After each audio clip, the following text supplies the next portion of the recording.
A tentação. Mateus capítulo 4, versículos 1 a 11. A seguir, foi Jesus levado pelo Espírito ao deserto, para ser tentado pelo diabo. E, depois de jejuar 40 dias e 40 noites, teve fome.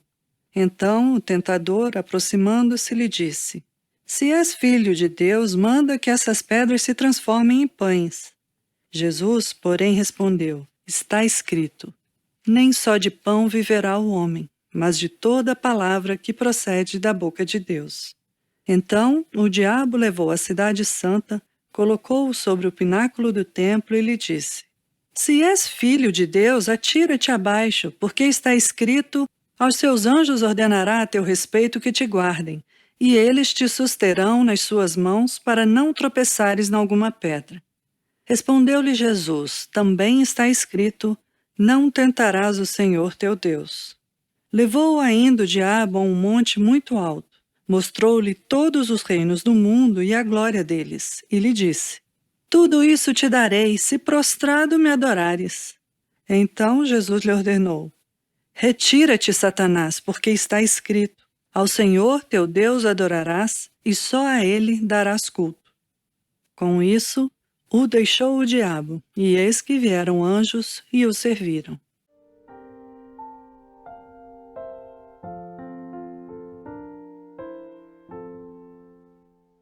Após o batismo de Jesus, o primeiro evento a ser registrado pelo apóstolo Mateus na vida do Senhor foi a tentação.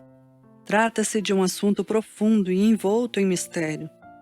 No relato bíblico a esse respeito, há muita coisa que não sabemos esclarecer. No entanto, na superfície da narrativa, existem lições práticas perfeitamente claras às quais deveríamos prestar atenção. Em primeiro lugar, aprendamos que temos no diabo um inimigo real e poderoso. Ele não temeu desferir seus ataques nem mesmo contra o próprio Senhor Jesus. Por 3 vezes consecutivas ele tentou o próprio Filho de Deus. Nosso Salvador foi conduzido ao deserto com o propósito de ser tentado pelo diabo. Foi por intermédio do diabo que o pecado entrou no mundo, no começo da história da humanidade. Foi o diabo que oprimiu Jó, enganou Davi e fez Pedro cair em perigoso pecado.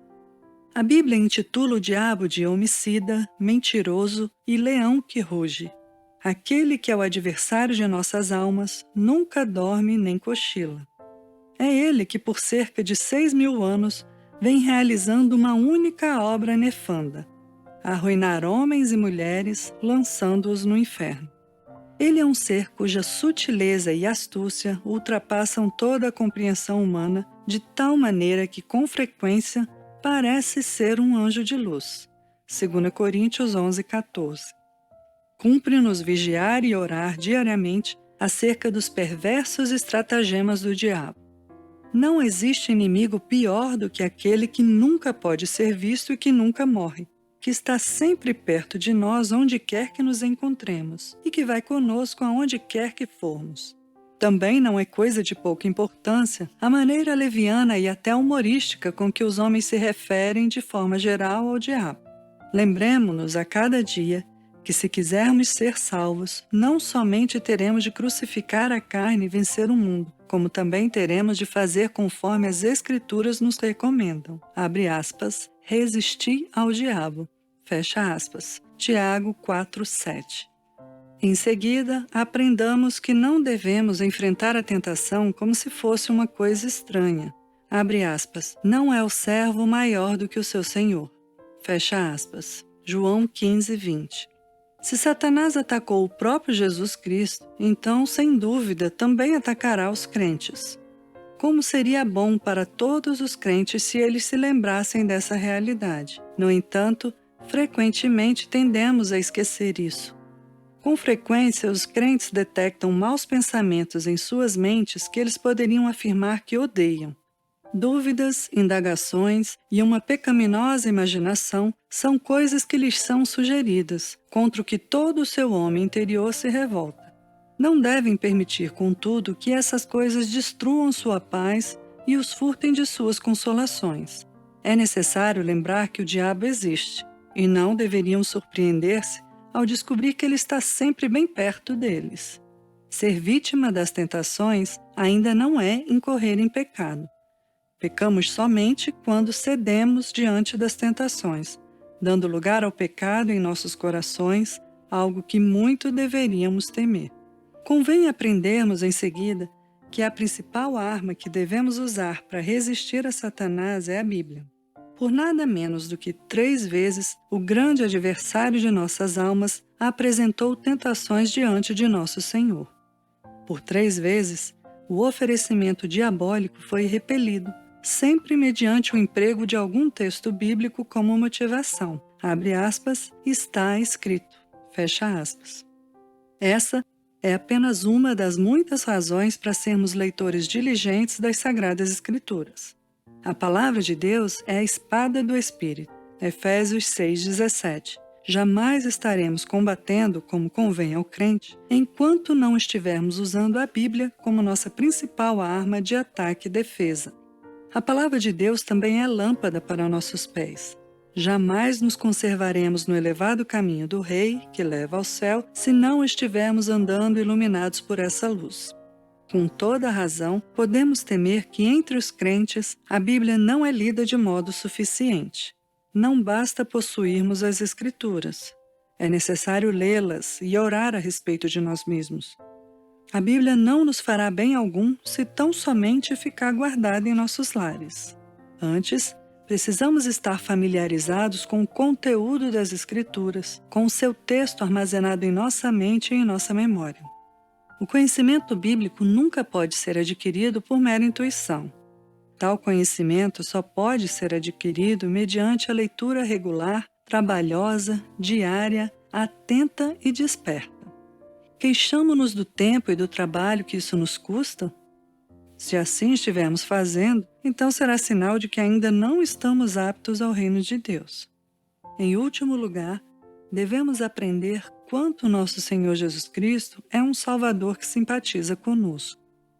Abre aspas. Pois naquele que ele mesmo sofreu, tendo sido tentado, é poderoso para socorrer os que são tentados. Fecha aspas. Hebreus 2,18.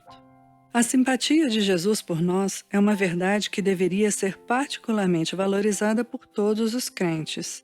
Eles poderão descobrir que essa é uma verdade que serve de fonte de poderosas consolações. Nunca deveriam esquecer-se de que eles contam com um poderoso amigo nos céus, o qual simpatiza com eles em todas as tentações e provações pelas quais tiverem que passar.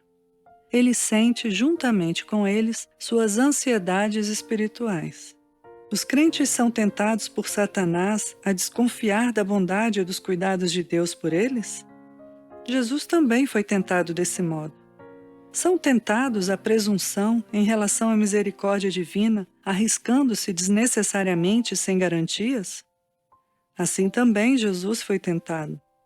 São tentados a cometer algum grande pecado específico, como se isso lhes oferecesse alguma vantagem? Essa também foi uma das tentações que acometeram Jesus Cristo. São tentados a fazer alguma aplicação errônea das Escrituras como justificativa para a prática do mal?